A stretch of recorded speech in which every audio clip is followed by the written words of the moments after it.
staged UFO attack on Earth. We have been preconditioned by all the media for the past couple of decades to slowly but surely start accepting the existence of aliens and UFOs.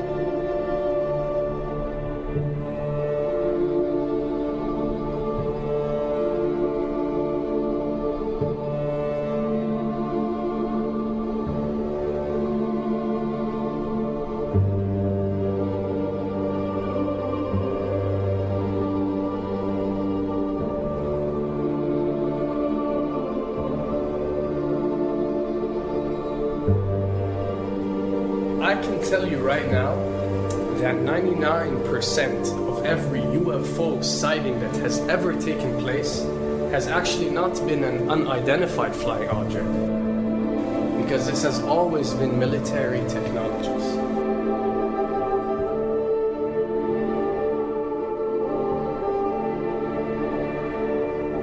Another thing I'd like to point out is surveys and questionnaires.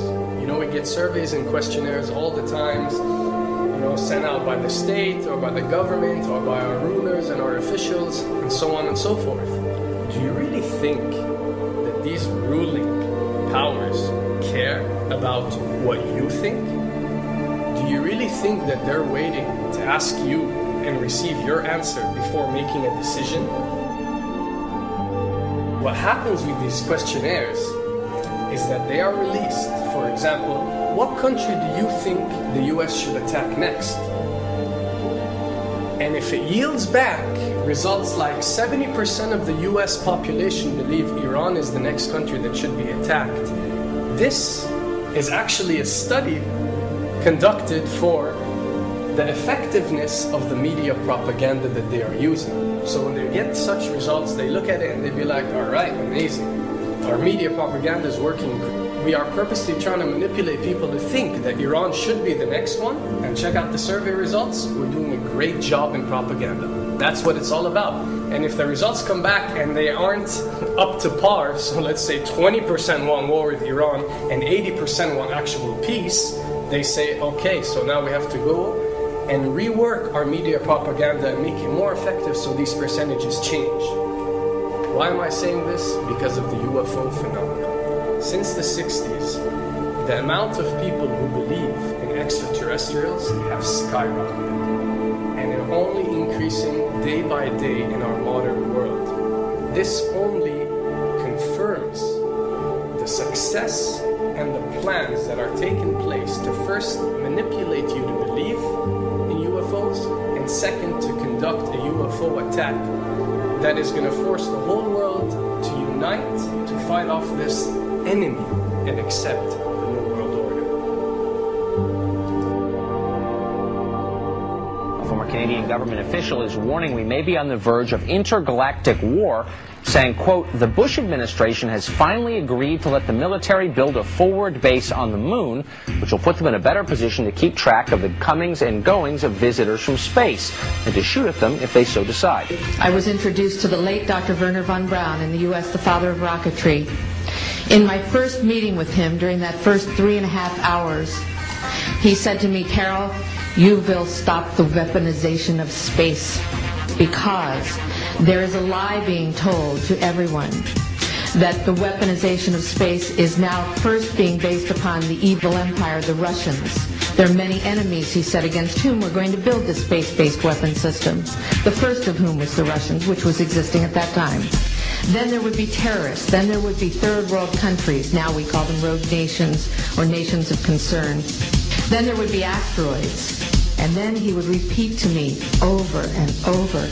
And the last card, the last card, the last card would be the extraterrestrial threat. As a military strategist, as a person who worked on the MX missile, which I did later, he said, you will find that there is going to be a spin to find some enemy against whom we have to build space-based weapons, and now we should expect the spin. And that's the formula, except that it's all based on a lie. A supersonic saucer. Called the Silver Bug, it was truly revolutionary. The plans show in detail a multi-jet engine craft that boasted amazing maneuverability and speed. It's an intriguing thought that this concept may tie in with the work of the German scientists who brought saucer technology to the US at the close of the Second World War. What was needed were certain cover stories. What do you do when people are spotting aircraft and then telling reporters that they've seen something very unusual flying out of an airbase in Nevada? And frankly, this was the origin of a lot of the sightings that took place in the mid-50s, 1954, 55, 56, of unidentified flying objects, the UFOs.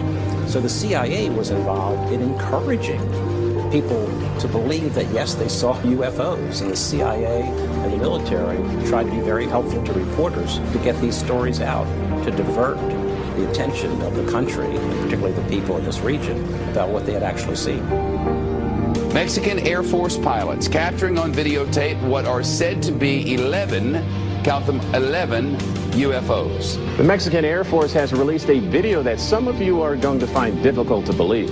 A journalist says it shows images of UFOs tracking a Mexican military plane. So what's the truth about UFOs? The story of successive attempts to develop radically new forms of flight, conducted under the strictest secrecy, is inextricably bound up with our relationship with UFOs over the last 60 years. Whether it's Allied pilots buzzed by strange balls of fire in 1942, or the Roswell incident 5 years later, there is a strong case to be made that secret military technology offers a convincing explanation for many UFO stories. Anytime the government has secrets that they can keep from us, they can manipulate us by those secrets. In essence, they still remain 25 years at least ahead of us in technology, information, and knowledge, and secrets, and they are using them against us.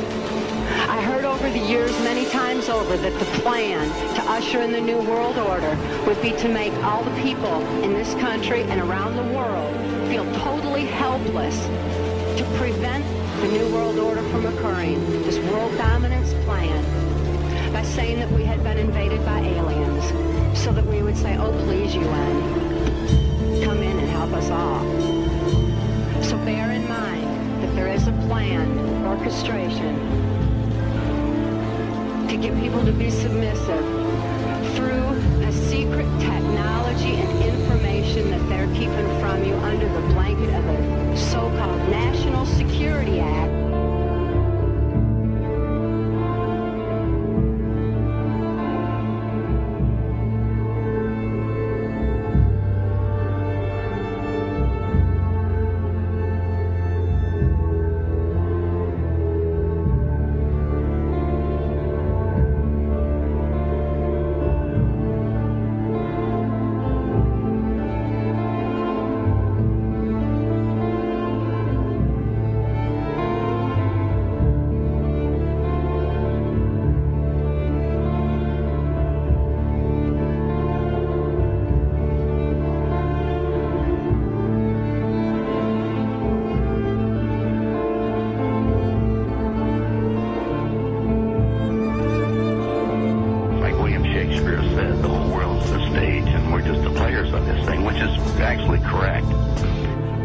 Perhaps we need some outside universal threat to make us recognize this common bound. I occasionally think how quickly our differences worldwide would vanish if we were facing an alien threat from outside this world.